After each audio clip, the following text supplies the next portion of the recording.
Rádio França Internacional, emissões em língua portuguesa, são 18 horas em Paris. Eva Massi. Em Cabo Verde, o executivo de Ulisses Correia e Silva concluiu o programa Governo Presente na Ilha do Fogo. As obras de extensão do terminal de aeródromo devem torná-lo mais funcional a partir de setembro.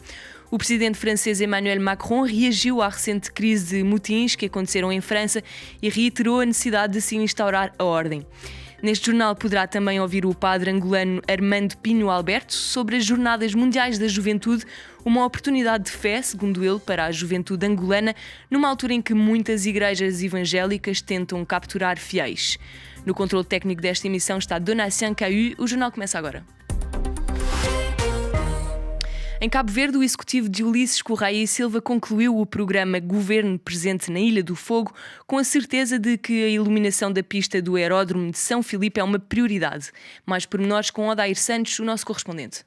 O primeiro-ministro Ulisses Correia Silva garantiu que a iluminação da pista do aeródromo de São Filipe na Ilha do Fogo é um compromisso do governo e está a ser acertada com a francesa Vinci, que a partir desta segunda-feira assume a gestão dos aeroportos de Cabo Verde. Ulisses Correia Silva, que visitou o aeródromo do Fogo, disse que a partir de setembro, com a conclusão das obras de extensão e renovação do terminal de passageiros na cidade de São Filipe, a Ilha do Fogo terá um aeródromo mais funcional. A obra vai ser concluída com qualidade. Fogo vai ser uma ilha com uma disponibilização de um aeródromo muito mais funcional, muito mais moderno, com maior comodidade para os passageiros, quer na partida, quer na chegada, a separação dos terminais. Relativamente à extensão da pista, isto depende depois dos estudos técnicos e das avaliações. A informação que nós temos é que há obstáculos nesta zona. Só para fazer o desabastamento das montanhas e permitir a extensão da pista, está-se a falar de mais de 100 milhões de euros de investimentos. Só para criar condições para termos a expansão da pista, portanto, não é algo que o governo poderá se engajar diretamente. O executivo de Ulisses Correia Silva termina hoje o programa Governo Presente na Ilha do Fogo, onde no último fim de semana realizou o Conselho de Ministros descentralizado,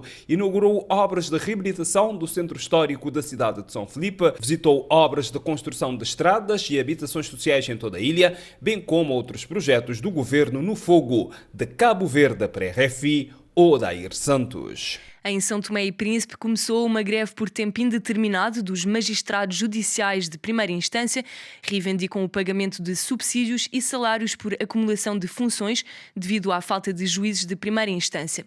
Em Moçambique, segundo dados divulgados hoje pelo presidente Filipe Nyusi, quase 40% da população é analfabeta, a maioria são mulheres.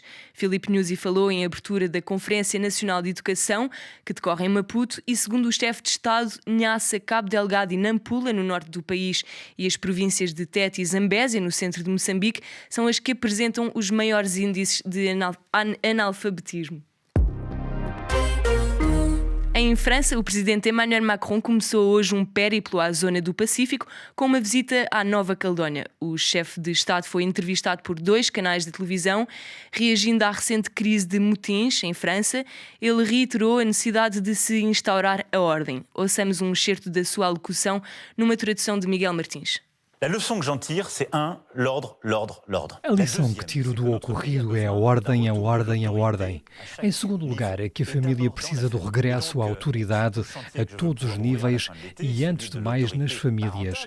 É precisamente a missão que quero encetar no final do verão, o da autoridade dos pais. É preciso tratar o problema destes jovens na sua causa.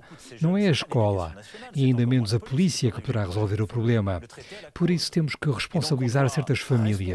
Devemos acompanhar algumas outras em situação de crise e temos de reinvestir na nossa juventude para lhe dar uma referência. Em Portugal, a Jornada Mundial da Juventude vai trazer a Lisboa milhares de jovens católicos vindos de todo o mundo e a proximidade cultural e da língua faz com que muitos venham de países de língua oficial portuguesa. Para o padre angolano Armando Pinho Alberto, trata-se de um momento importante para fortalecer a fé da juventude angolana, sobretudo numa altura em que muitas igrejas evangélicas tentam capturar fiéis, atraindo-os, segundo o padre Armando Alberto, através de falsas promessas de prosperidade. O balanço é preocupante, mas não assustador. As seleções africanas não partiam como favoritas neste Mundial, que decorre na Austrália e na Nova Zelândia. Isto significa que podem surpreender.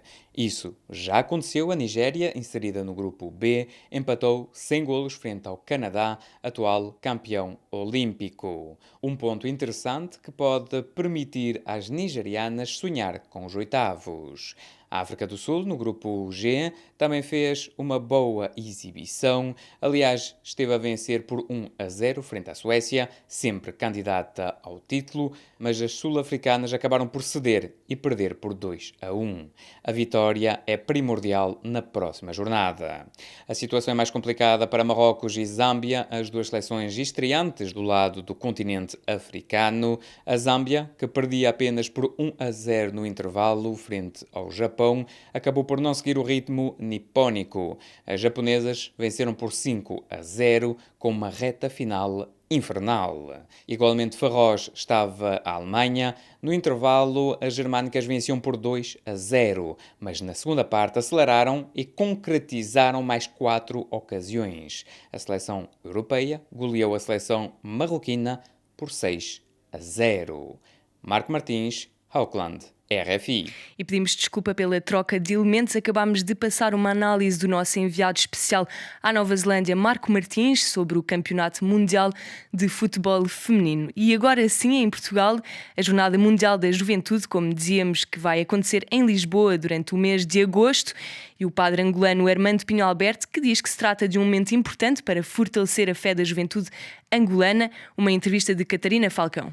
O dado da convicção, ele deve estar presente no seio da juventude católica, porque ela tem sido grande vítima dessa manipulação do fenômeno religioso nos nossos dias. Essa teologia da prosperidade que se dá e que se apregoa no sentido de uma vida fácil e milagreira, vamos assim colocar. Tu dás X, receberás X da parte de Deus. Tu queres emprego, sem esforço, há uma promessa. Então, para o imediatismo que marca, sobretudo, a nossa época, e também a mentalidade mágica que já existe no aqui e agora, no querer da juventude, associada a estas promessas mágicas, que no fundo são ilusões e são apenas instrumentos que usam para poder fazer o proselitismo e ao mesmo tempo ir ao bolso do cidadão crente. Acho que essa experiência multicultural, de várias experiências, de várias nações, dialogando em línguas diferentes, coloco assim, mas com significados precisos. Acho que acredito que